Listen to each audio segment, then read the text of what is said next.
दोस्तों, माहौल बहुत खराब है महाराष्ट्र का। वो टिल्लू नीतीश राणे बोल रहा है कि मस्जिद में घुस के मारूंगा। उसके साथ साथ वो बीच में बोला कि मैं ईद नहीं बनाने दूंगा। अरे तेरे बाप का राज है क्या नीतीश राणे? अरे नीतीश राणे, तेरे बाप का राज है क्या कि तू ईद नहीं बनाने देगा? तू मस्जिद में घुस के मारेगा? अरे मस्जिद में घुस के मारने के लिए ये कुर्ला की कोई भी मस्जिद में आ जा, ये मुसलमान तो बाद में आएगा, पहला ये दलित तेरे सामने आएगा। है हिम्मत? बिला ताखीर आपके सामने जनाब एडवोकेट रत्नाकर दावरे साहब को दावत देता हूं कि वो माइक पे तशरीफ लाए। ये हमारे कुर्ला विधानसभा से साबिक उम्मीदवार भी रह चुके हैं। जोरदार तालियों से स्वागत कीजिए।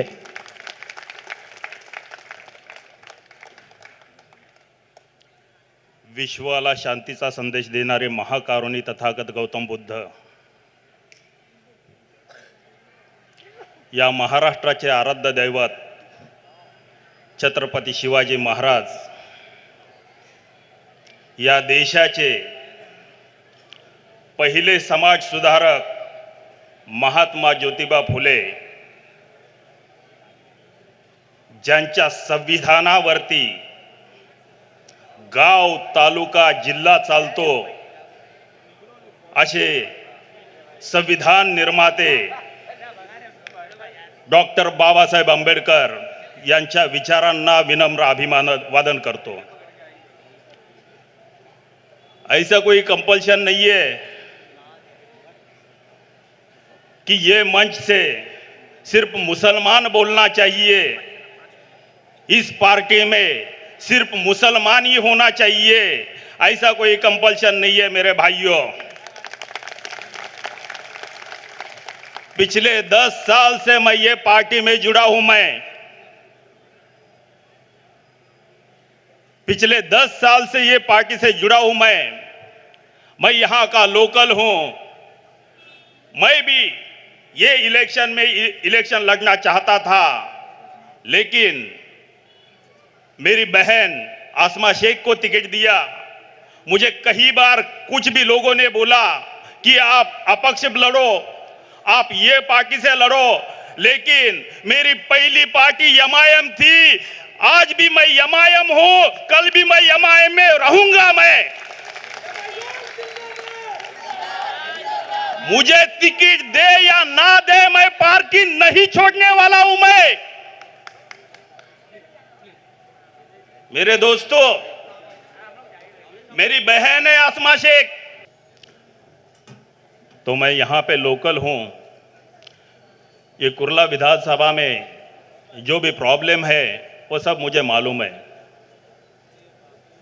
हमारी लड़ाई एक तो धनुष्यबाण के खिलाफ है और दूसरी लड़ाई मशाल के खिलाफ है।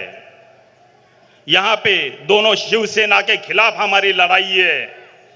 दोनों शिवसेना के नेता कौन है आपको पता है? वो दोनों भी हिंदू हृदय सम्राट बाला साहब ठाकरे जी को मानते हैं। उनको हिंदू हृदय सम्राट बोला जाता है। उनके हृदय में हिंदू सिर्फ हिंदू है। उनके हृदय में कोई मुसलमान नहीं है, कोई दलित नहीं है, कोई आदिवासी नहीं है, कोई क्रिश्चियन नहीं है मेरे दोस्तों। लेकिन अगर उनके पास हिंदू हृदय सम्राट है, तो हमारे पास हिंदुस्तान हृदय सम्राट बैरिस्टर असदुद्दीन ओवैसी साहब है। आज के बाद बैरिस्टर असदुद्दीन ओवैसी साहब हिंदुस्तान हृदय सम्राट रहेंगे, क्योंकि हिंदुस्तान की जितने भी गौर गरीब लोग हैं, जितने भी जाति धर्म के लोग हैं, उनकी आवाज पार्लियामेंट में उठाने का काम हमारे बैरिस्टर असदुद्दीन ओवैसी साहब करते हैं। इसलिए मैं आज के बाद उनको बोलता हूं कि हिंदू हृदय सम्राट मैं बोलना चाहता हूं उनको। दोस्तों, माहौल बहुत खराब है महाराष्ट्र का। वो टिल्लू नीतीश राणे बोल रहा है कि मस्जिद में घुस के मारूंगा। उसके साथ साथ वो बीच में बोला कि मैं ईद नहीं बनाने दूंगा। अरे तेरे बाप का राज है क्या नीतीश राणे? अरे नीतीश राणे तेरे बाप का राज है क्या कि तू ईद नहीं बनाने देगा? तू मस्जिद में घुस के मारेगा?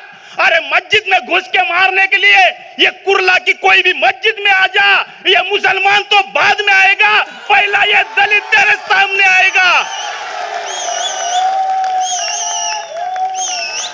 है हिम्मत? बीच में वो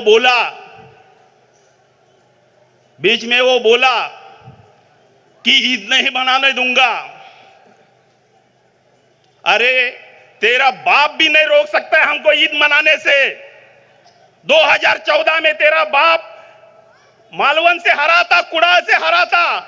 उसके बाद में बांद्रा में बाई इलेक्शन लगने जा रहा था। उसी वक्त तेरा बाप गली गली में मुसलमानों को वोट मांगने के लिए घूम रहा था। मेरे दोस्तों, भूल गया वो दिन? उस वक्त नवाब मलिक साहब को हाथ जोड़ रहा था। जितने भी दलित नेता है, मुसलमान नेता है, उसको हाथ जोड़ रहा था। आज बीजेपी में गया तो बहुत जबान चलने लगी है तेरी।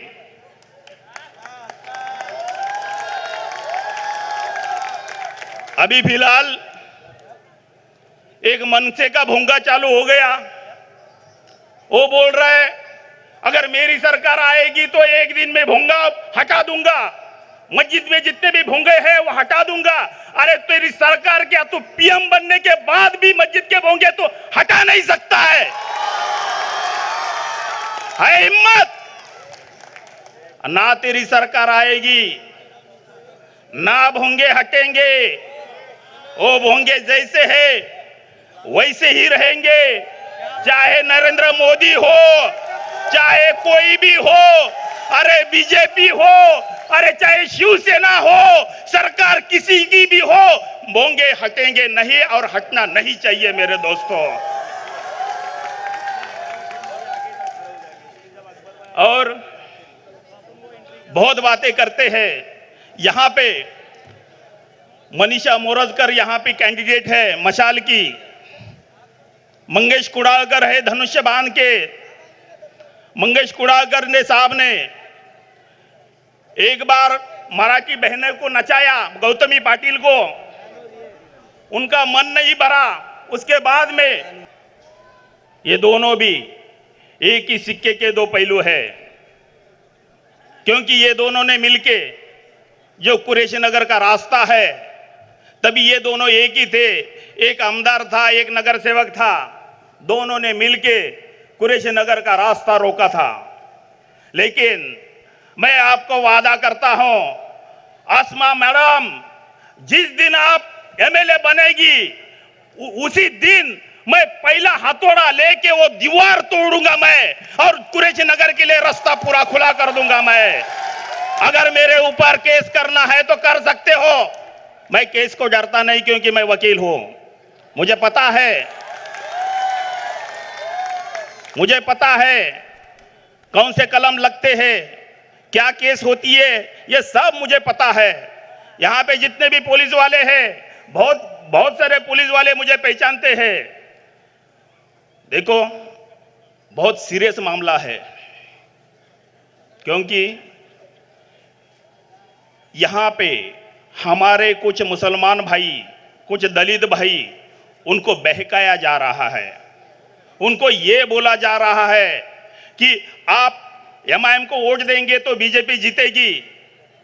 लेकिन आज तक मैं ये कहना चाहता हूं कि उद्धव ठाकरे साहब या संजय राउत साहब, आपने उनको देखा रहेगा, आज तक उन्होंने कभी बोला है कि मैं सेक्युलर हूं?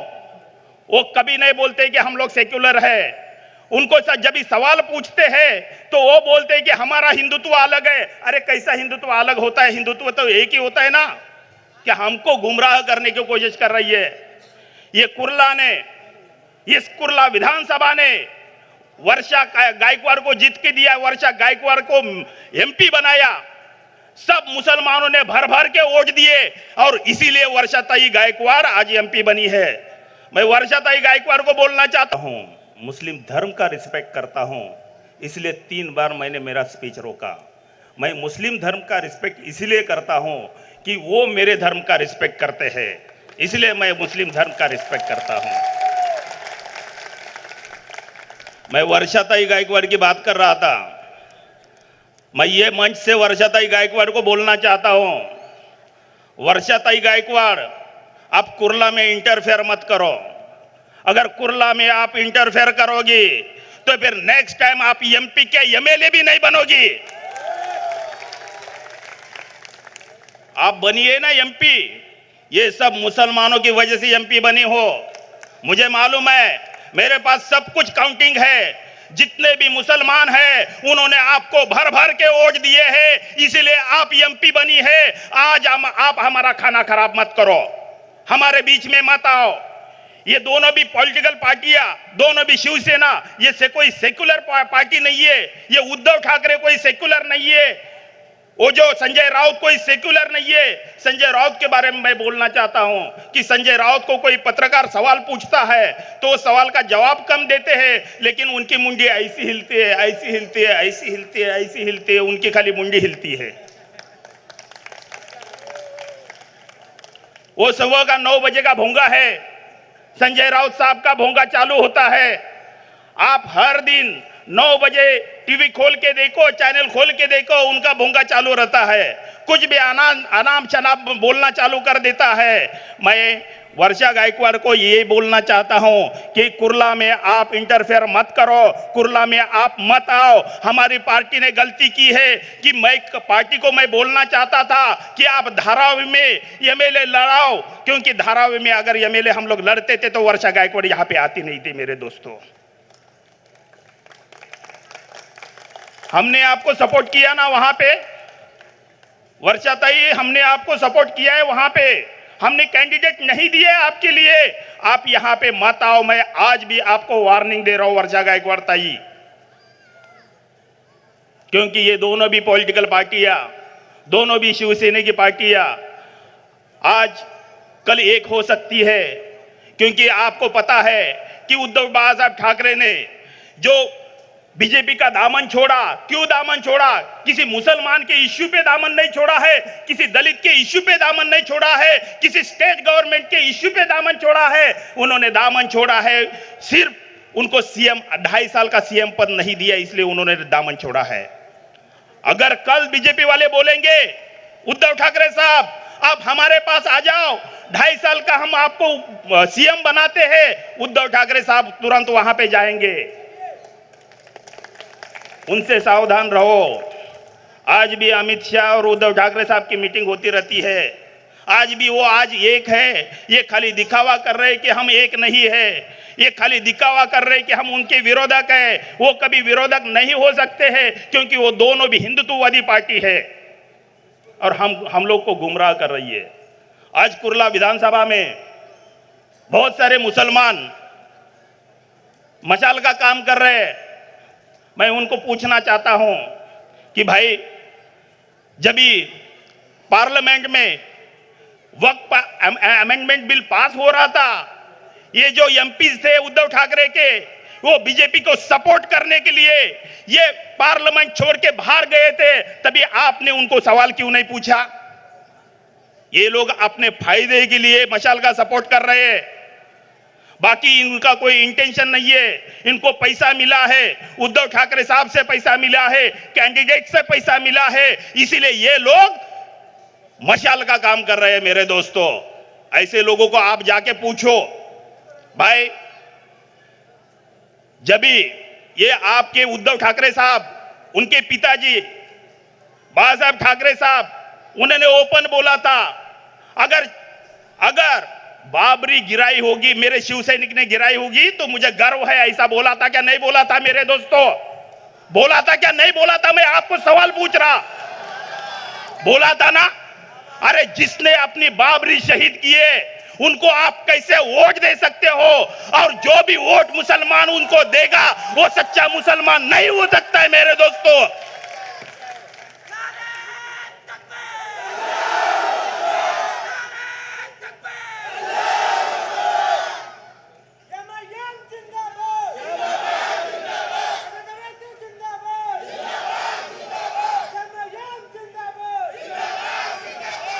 सुन लो मेरी बात, अगर आप अभी मशाल को साथ देंगे तो आपको कारपोरेटर नहीं बनने देंगे हम लोग। जितने भी लड़ना चाहते हैं ये सोच लो, अगर आप मशाल या धनुष्य बाण को आप सपोर्ट करेंगे तो पूरा मुसलमान आपके खिलाफ जाएगा और आप नगर सेवक नहीं बन सकते मेरे दोस्तों।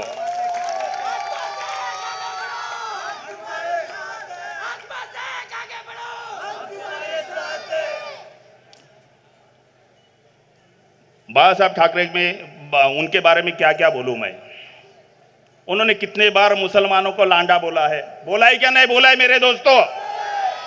बोला है क्या नहीं बोला है मेरे दोस्तों? बताओ, हाथ ऊपर करके बताओ, आपको लांडा बोला है क्या नहीं बोला है? मीडिया वालों दिखाओ। और उसकी पार्टी को आप वोट देंगे या नहीं देंगे? जोर से बोलो, उसको वोट देंगे या नहीं देंगे? चाहे कुछ भी हो जाए, चाहे कुछ भी हो जाए, ना मशाल को वोट देंगे ना धनुष को वोट देंगे। ये दोनों भी हमारे लिए दुश्मन है, क्योंकि उन्होंने हमारी बाबरी को शहीद किया है। दूसरी बात, जो वर्षा गायकवाड़ जी को मैं पूछना चाहता हूं कि कोल्हापुर के आपके एमपी है शाहू महाराज, बराबर ना? वो शाहू महाराज के बेटे संभाजी महाराज है। संभाजी महाराज ने पूरे हिंदू को जमा किया, विशालगढ़ कोल्हापुर में गए, वहां की अपनी मस्जिद थी, वो मस्जिद पे उन्होंने अटैक किया, मस्जिद को शहीद करने की कोशिश की। और यही लोग कांग्रेस वाले हैं। इनका बोलना बात अलग होता है, इनके मन में बात अलग होती है। ये दिखावा करते हैं कि हम मुसलमानों के साथ हैं, हम दलितों के साथ हैं, लेकिन अपना कोई साथ नहीं है मेरे दोस्तों। आज ये मंगेश कुडाकर और मोरजकर, अरे मोरजकर के बारे में मुझे एक किस्सा याद आ गया। मेरा एक कुर्ला का दोस्त था, मोरजकर, जो मनीषा मोरजकर है, उसके हस्बैंड बिल्डर है, नेहरू नगर में बहुत सारा बिल्डिंग का कंस्ट्रक्शन करते हैं। मेरा कुर्ला वेस्ट का एक दोस्त है, वो उनके पास गया कि भाई मुझे एक फ्लैट खरीदना है। मोरजकर साहब ने क्या बोला मालूम है आपको? मैं मुसलमान को फ्लैट देता नहीं है, बेचता नहीं है। इतनी नफरत है मोरजकर के मन में मुसलमानों के खिलाफ। उसके बाद में मेरा दोस्त मुझे आके बोलता है, डावरे साहब, कि मैं फ्लैट लेना चाहता हूं, मैं पैसा देना चाहता हूं, मेरे पास पैसे हैं, मेरे पास सब कुछ है, उसके बावजूद ये मोरजकर साहब मुझे फ्लैट नहीं बेच रहा है।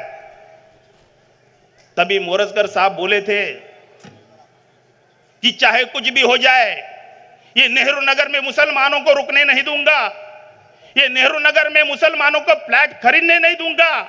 ये मोरजकर का प्यार है मुसलमानों के लिए। और वही अपने मुसलमान भाई आज उनके पास जाते हैं, उनका काम करते हैं। उनको ऐसा लगता है कि उद्धव ठाकरे साहब अभी सेक्युलर हो गए। अरे उद्धव ठाकरे साहब सेक्युलर नहीं है। मैं अभी भी बोलता हूं, मैं बाद में भी बोलूंगा कि उद्धव ठाकरे साहब सेक्युलर नहीं है। उद्धव ठाकरे साहब हिंदुत्ववादी है, क्योंकि उनके पिताजी हिंदुत्ववादी थे। तो फिर ये सिर्फ सियासत के लिए कांग्रेस के पास आए हैं, शरद पवार साहब के पास आए हैं, ये सियासत के लिए आए। इनकी सिर्फ एडजस्टमेंट है, ये दिल से जुड़े नहीं है। दिल से सिर्फ बीजेपी और शिवसेना जुड़ सकती है। और मैं आपको यकीनन बता सकता हूं कि मेरे दोस्तों, इलेक्शन होने के बाद उद्धव ठाकरे साहब फिर बीजेपी ज्वाइन करेंगे, क्योंकि जो माहौल बन गया है, जो माहौल चल रहा है, उससे ये अनुमान लगा सकते हैं कि बीजेपी के साथ ये उद्धव ठाकरे साहब जाएंगे। हम लोग मुसलमान आज मशाल को वोट देंगे और वो जब बीजेपी के साथ जाएंगे तो फिर हमारा कुछ भी नहीं रहेगा। फिर यही मोरजकर साहब फिर बोलेंगे कि मस्जिद में घुस के मारूंगा, कुडाकर साहब बोलेंगे मस्जिद में घुस के मारूंगा, और हम लोग उनको चुन के देंगे। हमारे लिए आज गर्व की बात है। मेरी बहन आसमा शेख खुद एडवोकेट है, मैं खुद एडवोकेट हूं, कि आज उनको मौका मिला यहां से लड़ने का। बहुत डैशिंग है, मैंने उनको कई बार कोर्ट में देखा है, केसेस लड़ते हुए देखे हैं। वो बहुत डैशिंग है, बहुत नॉलेज है उनके पास। और ऐसा ही बंदा आपको आपके बाजू में खड़ा हो सकता है। आपके अन्याय अत्याचार पे वही बंदा आपके लिए खड़ा हो सकता है। आप कितना भी कुछ भी कहीं पे भी जाओ, ये मोरजकर आपके साथ नहीं आने वाला है, ये मंगेश कुडालकर आपके साथ नहीं आने वाला है। आपके अन्याय, आपके ऊपर जो अन्याय अत्याचार हो रहे उनको बता के कोई फायदा नहीं है। आसमा मैडम रात दिन आपके लिए ये कुर्ला विधानसभा में आएगी। आपकी जितने भी मसले हैं, जो भी मसाइल है, जो भी प्रॉब्लम्स है, आप उनको बोल सकते हो, वो आपके प्रॉब्लम सॉल्व करेगी मेरे दोस्तों।